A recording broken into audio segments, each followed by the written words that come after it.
Retornamos, Realidad en Contexto por Boreal Televisión. Boreal Televisión, voz dominicana, imagen HD a nivel nacional y en todas las plataformas digitales, Boreal Televisión. Bueno, y como cada jueves nos acompaña el licenciado Reinaldo Enríquez. Reinaldo Enríquez viene siempre a abordar temas de derecho con nosotros. Buenas tardes, Reinaldo. Buenas noches. Buenas noches, buenas noches. Placer inmenso tenerlo por aquí otra vez. Y hoy vamos a hablar del amparo constitucional y otras figuras jurídicas que envuelven el derecho de las personas, derechos fundamentales sobre todo. Reinaldo, ¿el amparo constitucional está dentro de los recursos extraordinarios o es una acción así, pura y simple? Bueno, no es necesariamente, porque hay una situación, muchos le dicen recurso, otros le llaman acción de amparo, otros le llaman recurso de amparo. Yo me inclino en la teoría de que es una acción de amparo, aunque uno utiliza de manera genérica el término recurso. Es un término que no quita nada que se utilice tanto el término recurso como acción, porque a fin de cuentas lo que se busca es perseguir algo que afecta a un derecho fundamental. Entonces, establecer el recurso de amparo, como manda la ley 137, que es la que deroga la 437, y que en su artículo 70, párrafo primero, habla de alguna inadmisibilidad con algunas condiciones, porque si sobreviene un recurso de amparo, habría que preguntarse primero cuál es la razón para accionar en amparo. Y no sé si usted tendría alguna... No, eso, para allá vamos, porque me interesaría saber cuál es la motivación que tiene el accionante para elevar una acción de amparo. ¿Cuál es la motivación? Bueno, la motivación debe ser que algún derecho fundamental le sea afectado, porque esa instituta jurídica llamada recurso de amparo viene a proteger esos derechos de carácter constitucional, esos derechos fundamentales que deben estar protegidos, deben estar tutelados por nuestra Carta Magna, porque puede ser una persona jurídica, puede ser una persona física que esté demandando alguna acción de amparo contra algún funcionario o contra alguna decisión parcial que se haya tomado en su contra, ¿no?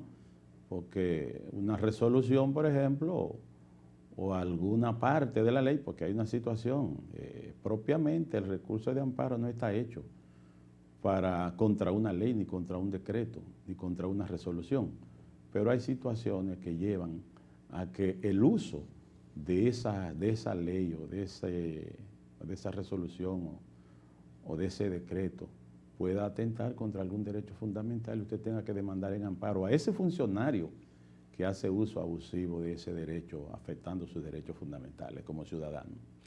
¿Procede la acción de amparo por ante cualquier jurisdicción, entiéndase civil, penal, laboral, inmobiliario? Sí, bueno, no, en lo inmobiliario no, ya no. En lo inmobiliario no podríamos establecer eso, pero sí el amparo en materia civil se da comúnmente. El amparo en la jurisdicción contenciosa, administrativa, también se da. Sí, el amparo se da, no así en lo penal, porque hay una situación que el amparo, más bien, lo similar al amparo en la jurisdicción penal es el habeas corpus, porque hay una situación que tiene que ver con un derecho de carácter personal, como es el habeas corpus, mientras que el amparo, más bien, vigila que pueda afectarse algún derecho fundamental de un ciudadano en otras jurisdicciones como la civil, la comercial, la contenciosa, la administrativa, la tributaria y así por el estilo. Y puede ser el orden jerárquico de los tribunales no quita. Puede ser por ante el Tribunal Constitucional, puede ser por ante el Tribunal Administrativo, puede ser por ante una Cámara Civil, sí como no. en un sentido más amplio, tutela derechos fundamentales, el amparo constitucional. Sí, tutela derechos fundamentales. Bien. Hay condiciones, naturalmente, Sí. porque si la ley en su artículo 70, párrafo 1, habla de inadmisibilidad, es porque establece un plazo, porque hay 3 condiciones que establece la ley. Debe hacerse dentro del plazo de los 30 días a partir de cuando se haya sentido la persona afectada en un derecho fundamental. Y debe necesariamente existir una afectación que no envuelva algún apoderamiento de alguna vía directa ante un tribunal, porque si existe alguna vía de manera notoria, es evidente que sería declarada inadmisible. Y fuera del plazo, entonces, ¿qué pasaría? Fuera del plazo también, porque es que si ocurre algún hecho que tiene que ver con el atentado a un derecho fundamental y ese hecho ocurrió un día y pasan 30 días y se puede establecer que el plazo sobrepasó, pues cualquier juez lo podría declarar inadmisible por vencimiento de ese plazo prefijado que establece esa disposición. Bien, ¿existe alguna similitud entre el amparo constitucional y el recurso de habeas corpus? Bueno, la similitud que se puede señalar es que en el recurso de habeas corpus, como hay una persona que va a estar detenida de forma ilegal, porque nuestra norma procesal penal, como ya usted lo sabe, establece un plazo de 48 horas para que todo aquel que haya podido estar involucrado en algún hecho delictivo debe ser sometida a medidas de coerción. Si pasa ese plazo, es evidente que esa persona podría, en el habeas corpus, solicitarle a un juez la presentación de esa persona para que se decida sobre el estatuto de la ilegalidad que tiene esa persona. En algunas ocasiones hay funcionarios que de manera pura y simple lo liberan, pero hay otros que no. Entonces, para eso se ha creado esa figura. Entonces, como la libertad es un derecho fundamental que tutela o que es inherente a la persona, y el derecho constitucional de amparo, porque la acción de amparo es un asunto de carácter constitucional también, que procura también vigilar o tutelar un derecho de carácter fundamental, pues estamos en la misma situación, guardando la distancia parecida. Bien, y surte efecto la acción, o sea, el recurso, digamos, el recurso de habeas corpus surte efecto, inmediatamente es elevado por ante el juez de instrucción.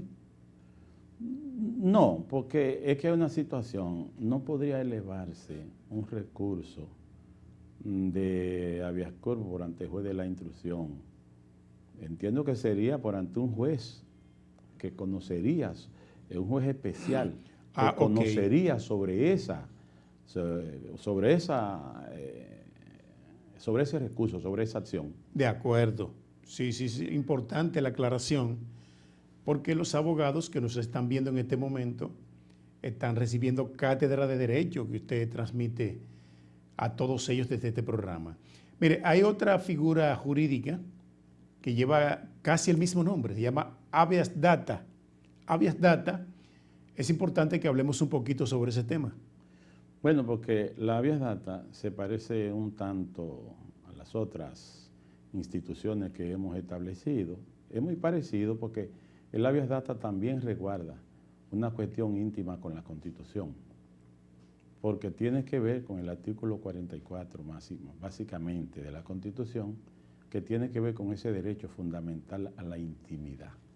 Cuando una persona reclama, porque como la Constitución ha establecido que toda persona tiene derecho al buen nombre, a la buena imagen, y hay algún, en el red, en el buró de crédito, el Cicla o cualquier sitio que se esté promoviendo ese derecho afectando a la imagen de esa persona tiene derecho a que se le proteja, a que se le tutele esa falsa información que existe sobre su persona.